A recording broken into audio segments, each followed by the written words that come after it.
All right, let's talk about one of the most powerful and frankly surprising tools in any lawsuit. It's like a legal key that can unlock doors you didn't even know were there. It's called the request for production.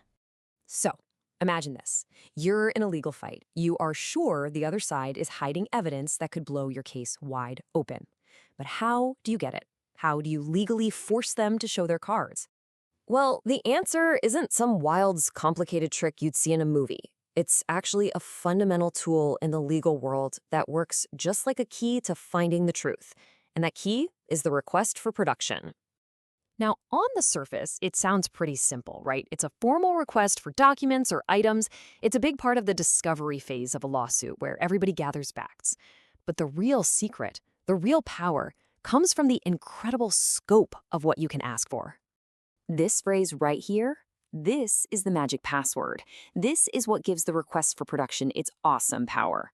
See, the thing you're asking for doesn't have to be something you could actually use in court.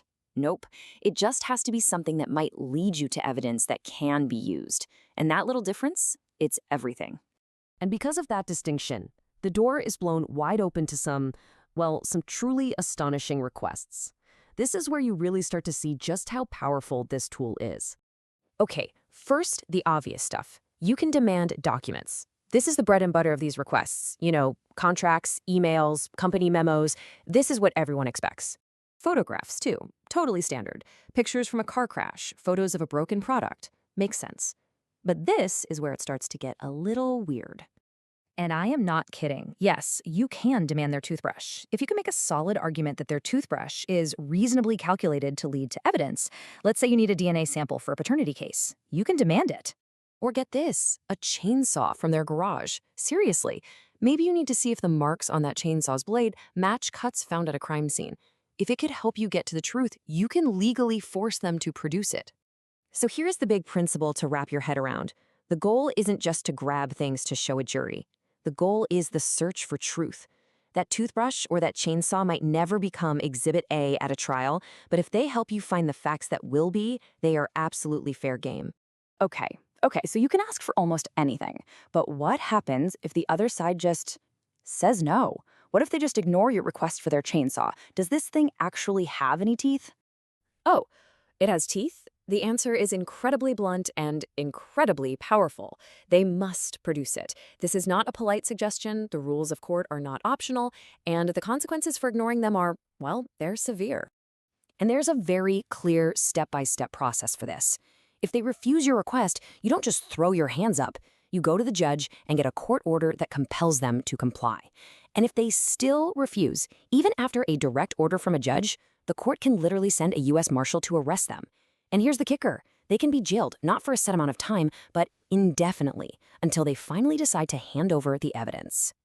And that is no exaggeration. Legal pros will tell you that this ability, the power to compel evidence under the threat of jail time, is one of the most potent weapons a lawyer has in their arsenal.